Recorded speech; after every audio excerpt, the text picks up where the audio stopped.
If you look out the window behind me, given you're watching the video podcast, because so why wouldn't you? Even if not, if you're in Bangkok, look out the window. If you're in any other big city, look out the window. And what you might see, what you definitely see in Bangkok, but what you might see in other cities too, is it's not a cohesive city. You see a collision, and here in Bangkok, that collision is very dominant. A collision of different styles and different dimensions, and you have like this here in Bangkok, right? This ancient, this like incense-stained Buddhist temple kind of flare sitting right next to a hyper modern skyscraper, the next mega mall, and right next to that, like another sky high glass office building which casts a shadow over the temple, and next to it is a slum with like all those tin roofs and so on, right? Crazy, crazy view. If you just take some time and actually look at it, it's crazy.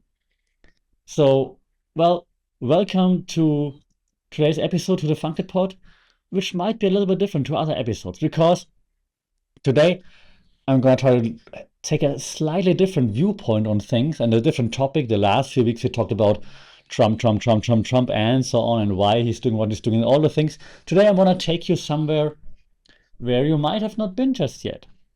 I want to take you to where I am, where I'm sending this podcast from. I want to take you to Bangkok, and I want to talk about how Bangkok is actually the perfect example of all the media theories I try to teach you here and discuss with you here on the podcast for the last 1 or 2 years.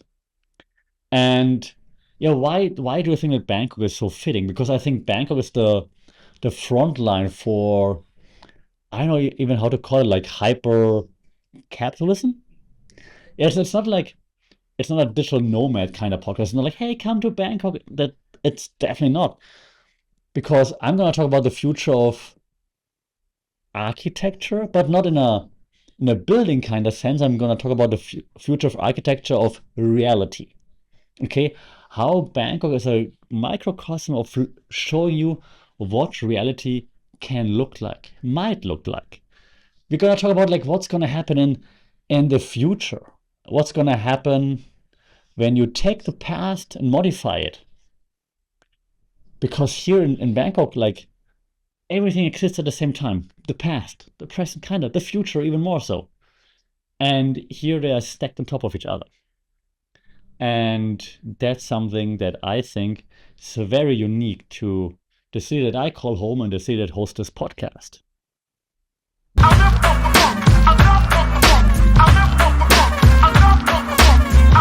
So, Saudi Cup and welcome to another episode for the Funky Pod Mindful Media and Communication Bangkok edition. And how does now talking about a city fit to like a mindful media and communications podcast? Well, I'm glad you asked because let me communicate with you for a second. Bangkok, right? For those who haven't been here or for me that don't live here, what you can see, we have like this typical picture of like a sky train running through the narrow cityscape, right? High-rise buildings left and right, shopping malls everywhere, and yeah, you're gliding in this air-conditioned, frictionless tube through that narrow cityscape. Yeah, streets below you all tangled up, lots of traffic jams, lots of honking going on. Power lines, the very typical Bangkok picture, right? Lots of power lines hanging in the air because we still haven't managed to put them underground. Street food carts everywhere, and traffic just not moving. That's the Bangkok picture that everybody's seen before at some point, right?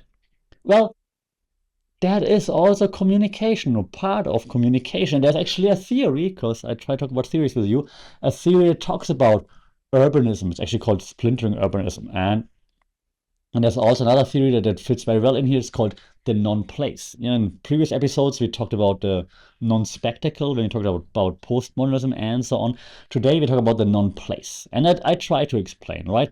Because the city itself, Bangkok, has splintered, the splinter urbanism, splintered into like different realities, occupying the same place, Bangkok, at the exact same time. So you go Yeah, you have your GPS is like one place, of course, the coordinate, but this one place is occupied by, well, different realities. There's the luxury condo, there's the BTS SkyTrain, and the mega mall. And we have so many of those mega malls. And those are all non-places. They're they're frictionless. We call it in common studies, globalized nodes. Okay. So it's something you go to, sure, and yes, it exists, but it's not real. It's not like your home. And your home looks vastly different to what you experience in those mega malls with all the fancy luxury shops in there. Okay. It's who do the malls belong to? They belong to like exactly, right? You don't even know. They belong to like a global cloud of capital, like investors here, investors there. Who even knows who like Central Worlds really belongs to, right? The people living on the 40th floor have more in common with someone in Dubai or New York than with someone living down there on the road. And yeah, people dining in those fancy restaurants have more in common again with people dining in fancy restaurants in New York, Dubai, London, Paris, Berlin, and so on, than with the person eating at the street food vendor. And you're paying, I don't know, 4,000 baht for your fancy dinner there. Down there, you pay 60 baht for a pad kapao. So the infrastructure, right, literally bypasses local reality. Yeah, sometimes here in Bangkok we call it the Sukhumvit bubble. Like Sukhumvit is the main road where all the expat life and all the business life happens, or lots of it happens. And so it's like, how you're in your expat in the Sukhumvit bubble, you don't even know the real Bangkok, the real Thailand. And this leads me to something else. Because those two worlds, right, at the same place, they have to interact somehow, right? How do they interact? Well, here's the thing. They do not interact. They don't. That's the sad part, because one of those two realities just consumes the other as an aesthetic. Yeah, you see it, but you're not interacting with it. And here we bring in our friend, my friend and yours, Jean Baudrillard, hyperreality, simulacrum, simulation theory, right? We all talked about it many a times. Fits very well here again. To picture this, right? The elite, and I hate the term, that elite looking down from their infinity pool in the 67th floor to the slum down there and the temple next to it, that it ceases to be real. It's not nothing real that you actually understand. Yeah, you see those breathing communities, those struggling communities, but you're up there in your infinity pool. It's not real to you. They just become scenery. It's like it's like you have your while you're up there, you have your own cyberpunk punk aesthetic right there. We all love cyberpunk, and now you have it real there as a backdrop for your own life. Okay? It's cool for your IG story, but do you really know what's happening there? What people are going through there? Exactly. Yeah, the temples are backdrop, the gritty streets are backdrop. Everything becomes just a commodity for your urge to have something authentic to use as a backdrop. Yeah, while everybody else is enjoying,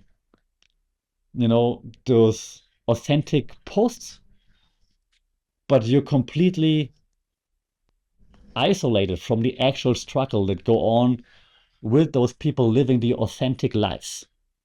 Yeah, you see the authentic life there, but you don't struggle with the hardships.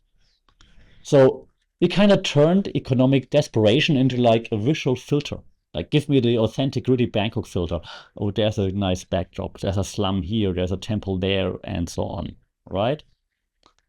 And well, because today is different than usual on the podcast, I'm not only gonna hate, I also gonna bring you solutions.